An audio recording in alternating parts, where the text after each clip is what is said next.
ओम नमः शिवाय। हर हर महादेव। आज शिव पुराण का रुद्र संहिता सती का चौथे अध्याय से आरंभ कर रहे हैं, तो सुनिए और इसका फ़ायदा उठाइए। अगर अच्छा लगता है तो प्लीज़ सब्सक्राइब कर दिया करिए, मुझे अच्छा लगेगा। तो सुनिए चौथा अध्याय, कामरति विवाह। इसमें नारद जी कहते हैं, हे ब्राह्मण, इसके पश्चात फिर क्या हुआ वो भी आप कृपा करके मुझसे कहिए, क्योंकि भगवान शंभु के सुंदर चरित्रों को सुनने की मेरी बड़ी ही अभिलाषा है। ब्रह्मा जी बोले, हे नारद, जब शिव जी अपने स्थान को चले गए और मैं ब्रह्मा भी अंतर्ध्यान हो गया, तब दक्ष ने कंदर्प से कहा, हे कंदर्प, तुम्हारे ही समान गुण वाली मेरी पुत्री को तुम पत्नी के रूप में ग्रहण करो। ऐसा कहकर दक्ष ने अपनी देह के पसीने से एक स्त्री को रति नाम से प्रकट करके उसे कंदर्प के आगे खड़ा कर दिया। दक्ष की उस परम सुंदरी कन्या से विवाह करके काम प्रसन्न हुआ। उस समय काम आनंद के कारण ब्रह्मा जी के दिए हुए शाप को भूल गया और मोहित होने के कारण दक्ष जी से कुछ भी न कह सका। उस समय महान सुखदायक आनंद उत्सव हुआ, जिससे अपनी कन्या को प्रसन्न देखकर दक्ष भी बहुत प्रसन्न हुए। अब पांचवां अध्याय। जब ब्रह्मा जी ने कहा इस प्रकार, तब नारद जी बोले, हे ब्रह्मा जी, जब आप अन्य सभी महान देवताओं तथा दक्ष प्रजापति भी अपनी पुत्री संध्या को काम के अर्पित करके चले गए, तब संध्या ने क्या किया? तत्ववेत्ता ब्राह्मण जी बोले, हे नारद, अब तुम उस संध्या के चरित्र को सुनो, जो पहले संध्या नाम से मेरे ही मन से पैदा हुई और फिर तप करके अपना शरीर त्याग अरुंधति नाम से प्रसिद्ध हुई। उसे मेधातिथि ने उत्पन्न किया था और वशिष्ठ ने पत्नी के रूप में उसे ग्रहण किया था। नारद जी ने पूछा कि उसे मेधातिथि ने कैसे उत्पन्न किया और वशिष्ठ जी ने उसे कैसे ग्रहण किया। ये सब अरुंधति के सुंदर चरित्र मुझे सुनाइए। ब्रह्मा जी ने कहा, जब मैं काम को शाप दे अंतर्ध्यान हो गया और शिव जी भी चले गए, तब आमर्ष को प्राप्त होकर मेरी पुत्री ने सोचा कि भला मुझसे बढ़कर पापिनी और कौन है, जिसे देखकर पिता और भ्राता भी काम की इच्छा करते हैं। अतः मैं स्वयं ही इस पाप का प्रायश्चित करूंगी। वेद मार्ग से मैं अपने को अग्नि में जला दूंगी और ऐसी मर्यादा स्थापित करूंगी जिससे कि संसार में जन्म लेते ही मनुष्य इस प्रकार से कामी न हो। मैं तप की कठिन मर्यादा की स्थापना कर शरीर त्याग दूंगी। ऐसा विचार कर संध्या चंद्रभागा नदी के तट पर स्थित चंद्रभागा पर्वत पर चली गई।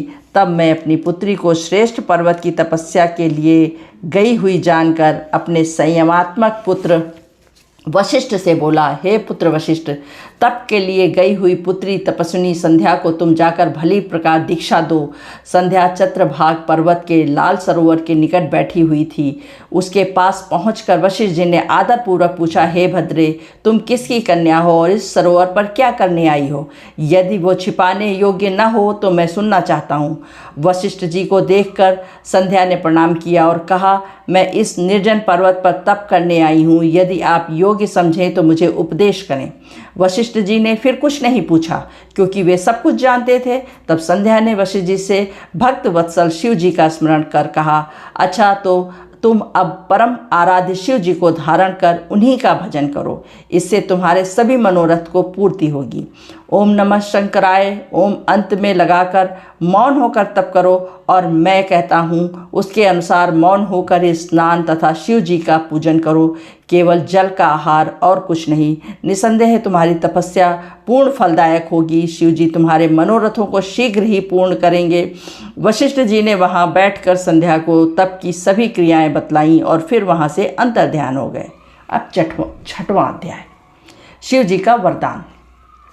ब्रह्मा जी बोले, वशिष्ठ जी के चले जाने पर संध्या ने आसन लगाकर कठिन तप करना आरंभ किया। वशिष्ठ जी ने जैसा कहा था उसने उसी प्रकार मंत्र से भक्तिपूर्वक शिव जी का पूजन किया। शिव के चित्त लगाए उसको एक चतुर्युग बीत गया।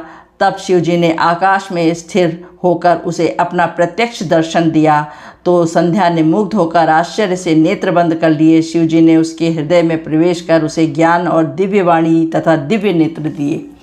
तब वो प्रसन्न हो शिव जी की स्तुति करने लगी। उसी स्तुति को सुनकर भक्त वत्सल शिव जी प्रसन्न होकर बोले, हे भद्रे, तुम्हारे उस तप और स्तुति से मैं अति प्रसन्न हूँ। जो चाहो वही वर मांग लो।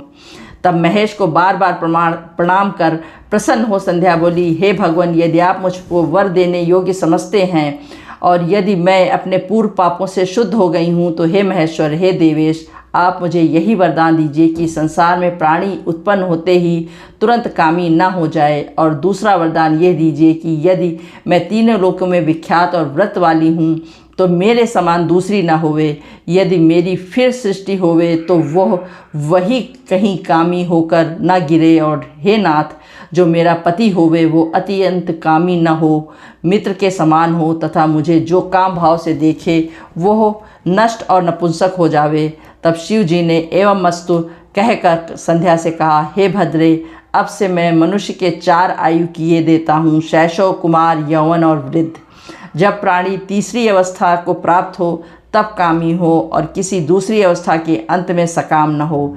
हे संध्या, तेरे तप से मैंने ये मर्यादा जगत में स्थापित की। अब कोई भी प्राणी उत्पन्न होते ही कामी न हो सकेगा। साथ ही तू इस त्रिलोकी में ऐसी सती भाव को प्राप्त होगी जैसी कोई अन्य न होगी। तेरे पति को छोड़ जो कोई अन्य तुझे सकाम भाव से देखेगा वो नपुंसक हो जाएगा। तेरा पति बड़ा भाग्यशाली और 7 कल्प तक जानने वाला होगा। जो वर तूने मांगा वो मैंने दिया। अब मैं तेरे पूर्व जन्म की बात कहता हूँ। तेरा अग्नि में जलकर शरीर त्यागना निश्चित है। देख, मेघातिथि 12 वर्ष से एक यज्ञ कर रहे हैं जिसकी अग्नि बड़े जोर से जल रही है। तू उसी जलती हुई अग्नि में शीघ्र ही प्रवेश कर जा। इसी पर्वत के नीचे चंद्रभागा नदी के तट पर तपस्विनी का आश्रम है जिसमें मेधातिथि यज्ञ में प्रवेश कर तू उसकी पुत्री होगी। तुझे जैसा स्वामी चाहिए उसका मन में संकल्प करके तू अपने शरीर को अग्नि में गिरा दे। जब तू 4 युग के पश्चात सतयुग व्यतीत होने पर पुनः घोर तप करेगी तब त्रेता के प्रथम भाग में दक्ष की कन्या होकर यथा योग्य ब्याही जाएगी। तेरे और भी बहुत सी बहनें होंगी जिनमें से तेरे पिता दक्ष 27 कन्याएं तो चंद्रमा को देंगे, किंतु चंद्रमा उन सबको छोड़ केवल रोहिणी से बहुत प्रसन्न रहा करेंगे। इससे क्रोधित हो तेरे पिता दक्ष चंद्रमा को शाप दे देंगे और समस्त देवता तेरी शरण में आवेंगे। ऐसा कहकर शंकर जी अंतर्ध्यान हो गए। अब 7वां अध्याय।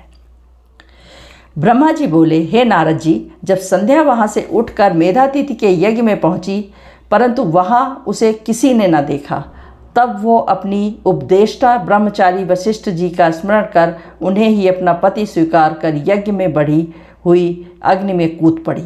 शिव जी की कृपा से उसे कूदते हुए किसी ने नहीं देखा। अग्नि ने उसके शरीर को जलाकर सूर्यमंडल में प्रवेश कर दिया। सूर्य ने उसके शरीर के विभाग कर अपने रथ में स्थापित कर लिया और जिसके ऊपर का भाग रात्रि और दिन के बीच में होने वाला प्रातःकाल और संध्या हो गया और उसका शेष भाग पितरों की प्रसन्नता के लिए दिन का अवसान वाली संध्या हो गया। अरुणोदय के साथ ही प्रातः संध्या और सूर्यास्त होते समय की लाल कमल के समान साय संध्या होती है। उसके प्राण को दयालु शिव जी ने अपने दिव्य शरीर में स्थापित कर लिया। उधर जब यज्ञ की समाप्ति हुई तो ऋषियों ने तप्त सुवर्ण के समान कांति वाली उस कन्या को अग्नि में पड़ा देखा। उसे मेधातिथि ने प्रसन्नता से यज्ञ के लिए विधिवत स्नान कर भली प्रकार गोद में रख लिया और उसका नाम अरुंधति रखा। शिष्य सहित उसका अपने आश्रम में पालन करने लगे। जब वो 5 वर्ष की हुई तो ब्रह्मा, विष्णु और महेश ने आकर ब्रह्मपुत्र वशिष्ठ के साथ उसका विवाह कर दिया। पतिव्रताओं में श्रेष्ठ महापतिव्रता अरुंधति वशिष्ठ जी को पाकर उनसे रमण करने लगी, जिसके द्वारा शतपादिक श्रेष्ठ पुत्रों की उत्पत्ति हुई। अब 8वां अध्याय। सूत जी बोले, हे ऋषियों, जब इस प्रकार प्रजापति ब्रह्मा जी ने कहा तब उनके वचनों को सुनकर नारद जी आनंद मग्न होते हुए बोले, हे ब्राह्मण, आपको धन्यवाद है कि आपने इस दिव्य कथा को मुझे सुनाया है।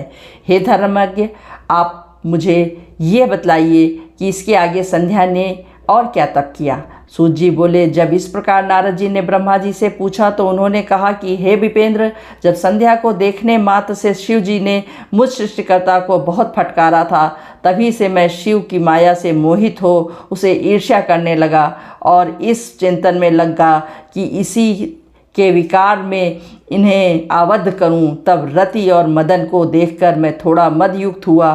दक्षादि अपने पुत्रों के पास गया और उनसे बोला कि दक्ष और मरीचादि पुत्रों, तुम ज्ञात है कि स्त्री को देखने मात्र से शिवजी ने मुझे बहुत धिक्कारा था, जिसके दुख से मैं आज भी दुखी हूँ। अतः जैसे भी हो महादेव स्त्री ग्रहण कर लें, तभी मुझे शांति आवेगी। नारद, मैं अपने पुत्रों से ऐसा कह कर ही रहा था कि उसी समय रति सहित कामदेव वहाँ आ पहुँचा। तब मैंने उसकी भी प्रशंसा कर कहा कि वत्स, तुम जगत के हित के लिए शिव जी को मोहित करो। तुम्हारे सिवा दूसरा उन्हें कोई मोहित नहीं कर सकता। महादेव जी पर अनुराग करने से तुम्हारे श्राप की भी शांति होगी और जगत का कल्याण भी होगा, क्योंकि जब शिव जी को स्त्री का अनुराग होगा तब वे महादेव जी तुम्हारे तार होंगे। नारद, तब मदन ने मुझसे कहा कि मैं आपका वचन पालन कर शिव जी को मोहित तो अवश्य कर दूंगा, किंतु स्त्री का निर्माण तो आप ही करें। तब कंदर्प के ऐसा कहने पर अपने प्रजापति दक्ष इस चिंता में पड़ गए कि किसके द्वारा उन्हें मोहित करें। फिर तो चिंताग्रस्त मेरी और उनकी श्वासों में से सुरभित वायु निकली। उसने पुष्प समूहों से भूषित वसंत उत्पन्न कर दिया, जिसकी पुष्पित कमल कांति पुष्पित ताम्र रस से नेत्र संध्या के उदित चंद्रघंड सा मुख और सुंदर नासिका थी। तब ऐसे श्रेष्ठ को आविर्भूत हुआ देख मैंने हिरण्यगर्भ मदन से कोमल वचनों में कहा कि हे मन्मथ, तुम सर्वदा काम के सहचर हो, तो सदा सब देवता तुम्हारी अनुकूलता करेंगे। ये रमण का हेतु होने से इसका नाम वसंत है और यह लोगों को रंजित करेगा। काम तुम अपने इन वसंत आदि सहचरों सहित रति को साथ लेकर शिव जी को मोहित करने का उपयोग करो। फिर सपत्नीक काम ने प्रसन्न होकर मेरे चरणों में प्रणाम किया और शिव जी के स्थान को चला गया। इस प्रकार 8वें अध्याय का समापन होता है। अब 9वें अध्याय और उसके आगे हम कल आपसे मिलेंगे। तब तक के लिए आप लोग अपना ध्यान रखिए, स्वस्थ सुखी व प्रसन्न रहिए। शिव जी आप पर कृपा बनाए रखें और आप लोग मेरे चैनल को सब्सक्राइब ज़रूर करिए। हर हर महादेव।